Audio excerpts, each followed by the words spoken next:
To understand the magnitude of this moment, you have to understand the atmosphere that preceded it. It was a Tuesday night, or maybe a Friday, the days blurred together in the relentless schedule of professional wrestling. The arena was packed, certainly. The tickets were sold, the lights were bright, and the pyrotechnics had gone off right on cue. But something was missing. You know that feeling when you walk into a room and the air feels thin? It's like the oxygen has been sucked out by routine? That was the arena that night. The match in the ring was technically proficient. Moves were executed. Bodies hit the mat. The referee counted the falls. But the emotional connection, the invisible tether that binds a performer to the heart of the audience, had frayed. The fans sat on their hands. There was a polite applause, the kind you give out of obligation rather than passion. They were waiting. They didn't know what they were waiting for, but they knew this wasn't it. They were starving for a moment that felt real in a world constructed of scripted outcomes. In the backstage area, the monitors flickered with the live feed. Writers paced nervously. Producers chewed on their headsets. They knew the show was dragging. They knew the energy was flatlining. There's a specific anxiety that permeates a wrestling production when the crowd goes into business for themselves. When they start chanting about beach balls or ice cream bars because they are bored, that apathy is the enemy. And on this night, apathy was winning. The commentary team tried to sell the drama, raising their voices to manufacture excitement, but the hollowness echoed through the speakers. The show needed a defibrillator. It needed a shock to the system.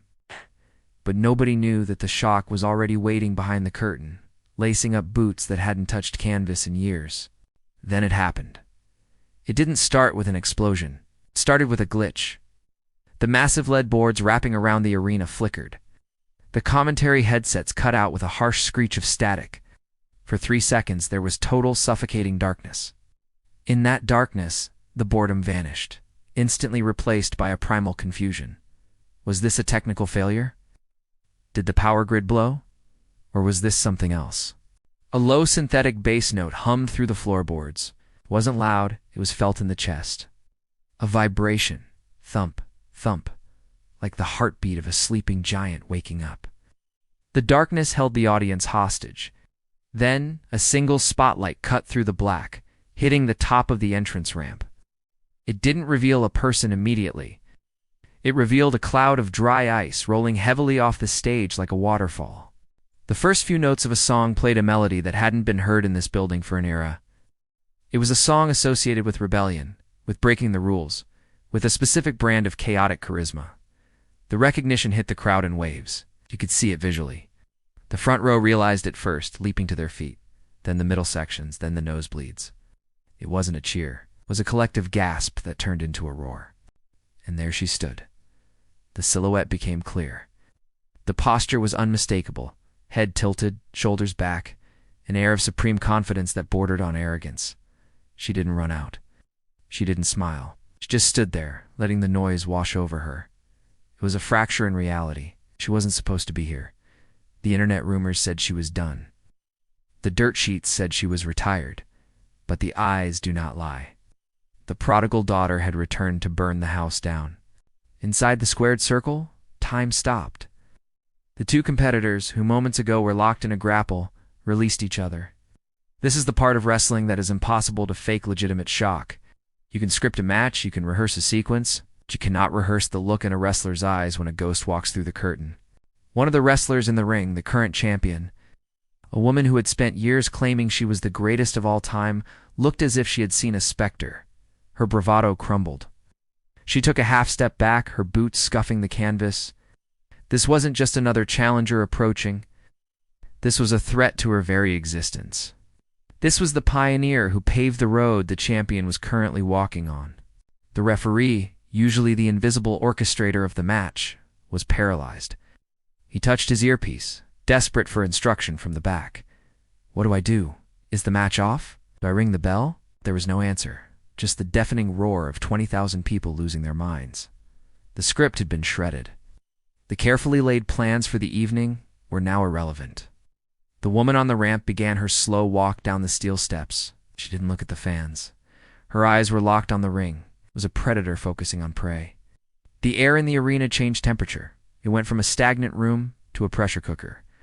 Every step she took added weight to the moment. Click, click, click.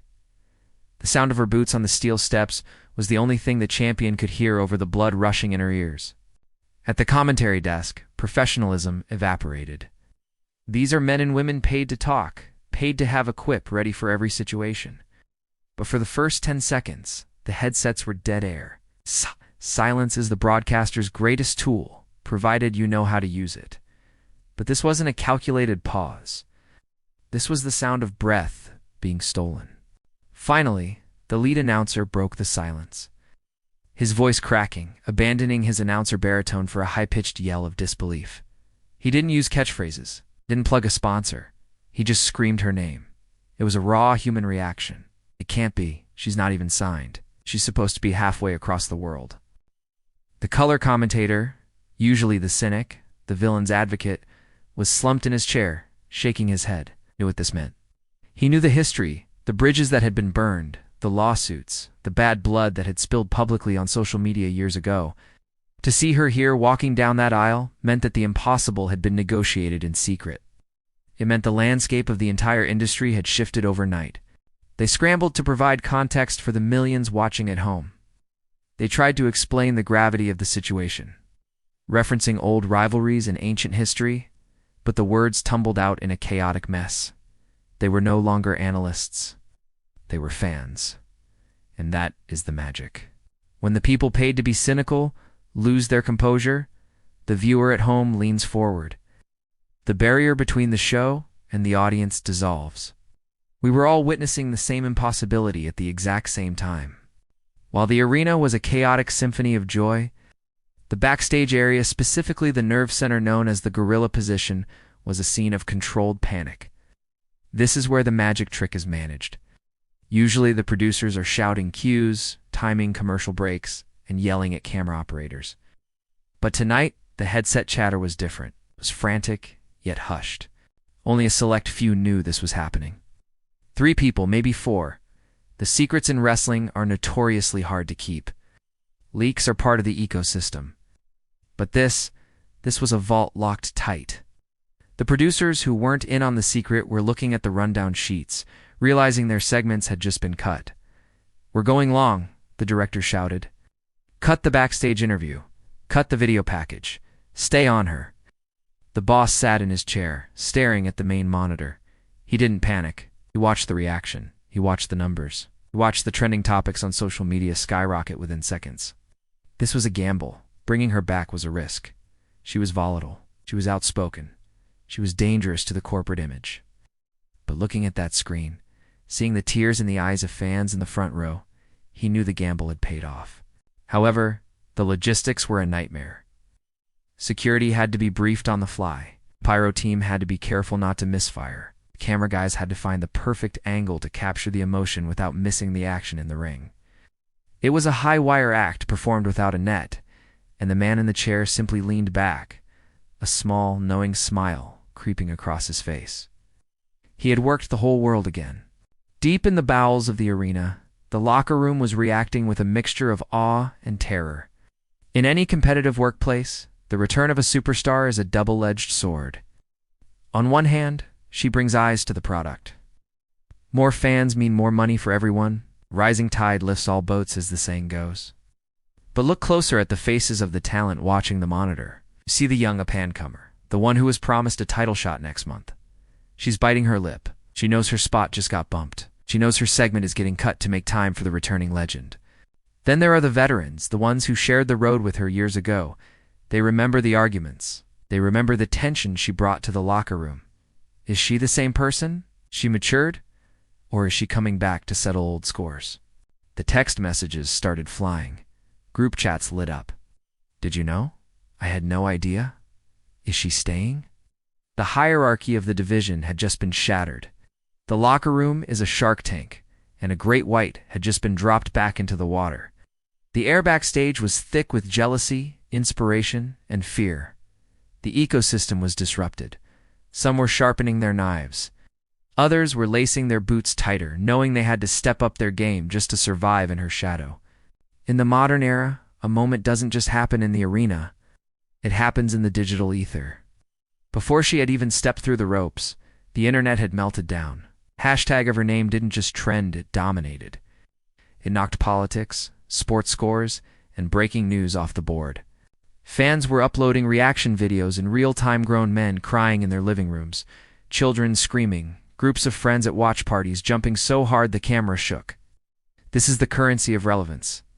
The memes started instantly, images of the champion's terrified face, the referee's confusion, the specific swagger of the walk. Skeptics who hadn't watched the product in years were suddenly tagging their friends.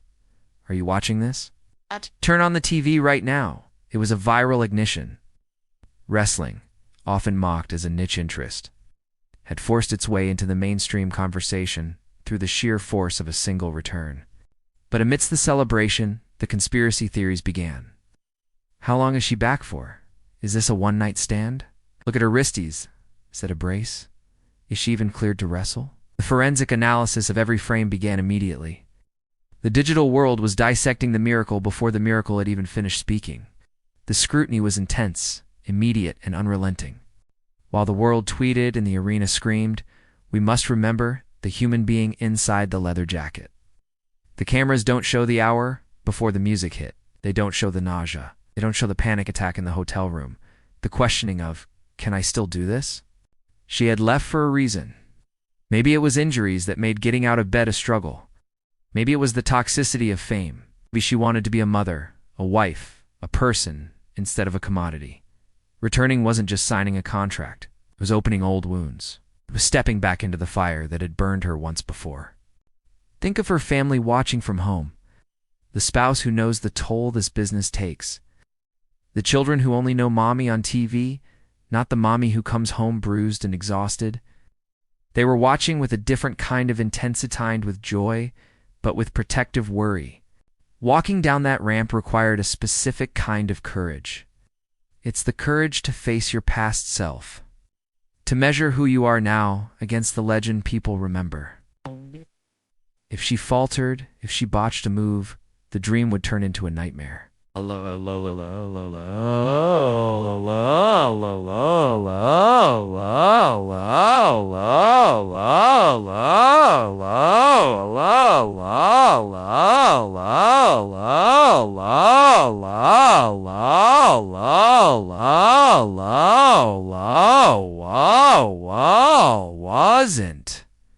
She wasn't just fighting an opponent. She was fighting time, expectation, and her own legacy. She didn't start with a catchphrase. She started with a story. She spoke about the darkness of being away.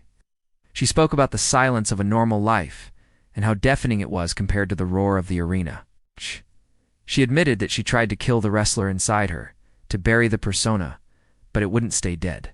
She looked at the champion in the corner. I didn't come back to take your spot, she said, her voice echoing off the rafters. I came back because I built this house, and I saw the foundation cracking. It was a challenge, but it was also a plea. She wasn't the villain, and she wasn't the hero. She was the mirror. She was forcing everyone, the fans, the locker room, the company, to look at what they had become in her absence. The promo cut deep. It blurred the lines between character and reality.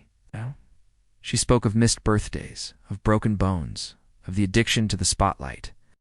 The fans cheered, but there was a sadness in it. They realized that their entertainment came at her expense. She was back, yes, but at what cost? And here lies the twist, the truth that only revealed itself months later. As the fans cheered, thinking this was the beginning of a glorious new chapter, they missed the subtle signal in her eyes. She hadn't come back to win. She hadn't come back to stay. We all thought we were watching a resurrection, thought we were watching a conquest. But looking back, we were watching a farewell tour disguised as a war. She knew her body was failing. She knew she had one, maybe two matches left in the tank. The tragedy of the wrestler is that they cannot say goodbye in silence. They must say goodbye in the center of the storm. That night, she didn't walk out to save the company. She walked out to say goodbye to the only love that had never left her. The roar of the crowd. The fans screamed, "Welcome back!" But if they had listened closely to the silence between the cheers, they would have heard her heart whispering, "Goodbye."